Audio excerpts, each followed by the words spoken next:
यह तो हम सभी जानते हैं कि ब्रह्मास्त्र को हिंदू धर्म में सबसे विनाशकारी अस्त्र कहा जाता है।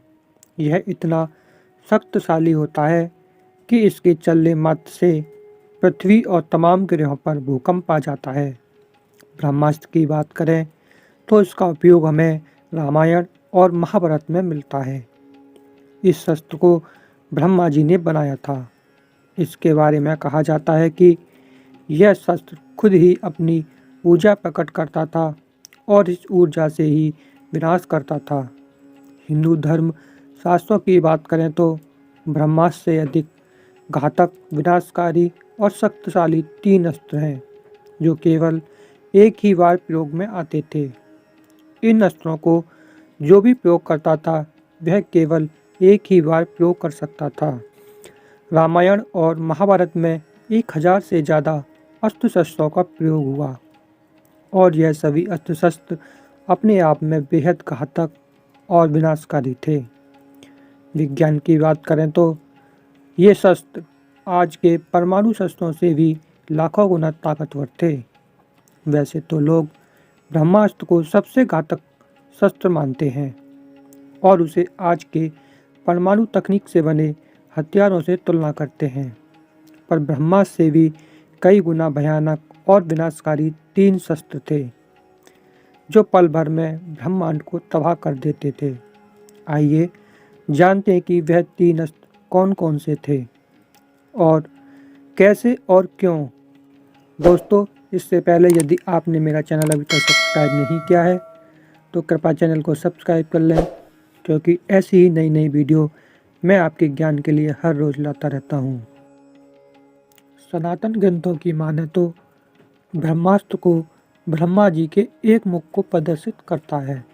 वहीं ब्रह्मशीर्ष अस्त्र भगवान ब्रह्मा जी के सभी सिरों को और मुखों को प्रदर्शित करता है। चारों सिरों को प्रदर्शित करने वाला ये अस्त्र बहुत ही शक्तिशाली बना है। ब्रह्मास्त्र से 4 गुना ज़्यादा शक्तिशाली ये अस्त्र ऐसे भी समझा जा सकता है। अगर ब्रह्मास्त्र परमाणु बम है तो ये अस्त्र आज के हाइड्रोजन बम के बराबर है। परमाणु बम और हाइड्रोजन बम में कितना अंतर है और ये कितने घातक हैं, ये बात आप जरूर जानते होंगे।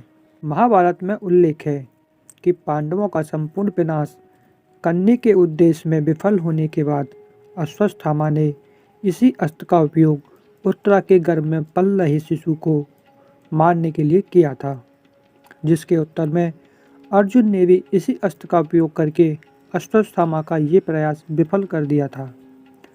अर्जुन को ब्रह्मशीर्ष को जागृत करने से वापस लाने तक का संपूर्ण ज्ञान था, जबकि अश्वत्थामा को गुरुद्रोण ने केवल ब्रह्मशीर्ष को जागृत करने का ही ज्ञान दिया था।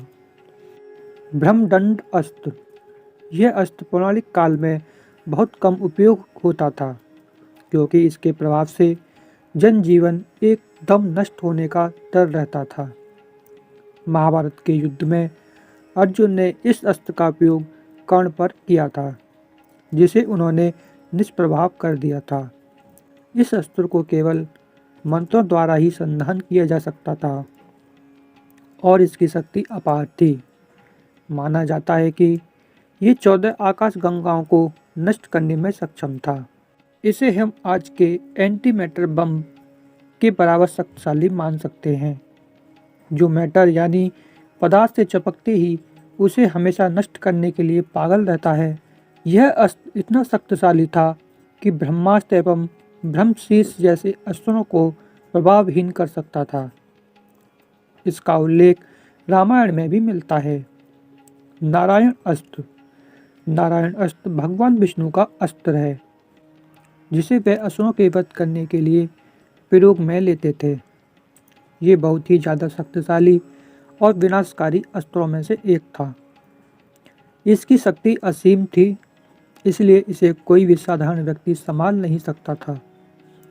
कहा जाता है कि यदि नारायण अस्त्र का एक बार प्रयोग हो जाता था तो इसे कोई भी शक्ति रोक पाने में असमर्थ थी। नारायण अस्त्र को यदि कोई एक बार चला देता था तो वह किसी भी प्रकार से शत्रु का वध कर ही वापस आता था। महाभारत में द्रोणाचार्य के वध का समाचार जब अश्वत्थामा को मिलता है तो उन्होंने प्रतिशोध में आकर इसी अस्त्र का प्रयोग पांडवों के ऊपर कर दिया, जिससे चारों तरफ भय व्याप्त हो गया। भगवान श्री कृष्ण ने इसे शांत करने के लिए सभी को अपने अस्त्र और शस्त्रों को रखने के लिए कहा और इस अस्त्र के प्रति समर्पण होने का निर्देश दिया। इस अस्त्र को केवल समर्पण भाव के द्वारा ही रोका जा सकता था। अगर इसे रोकने के लिए कोई गलती से दूसरा अस्त्र चला दे तो भयंकर विनाश निश्चित होता था।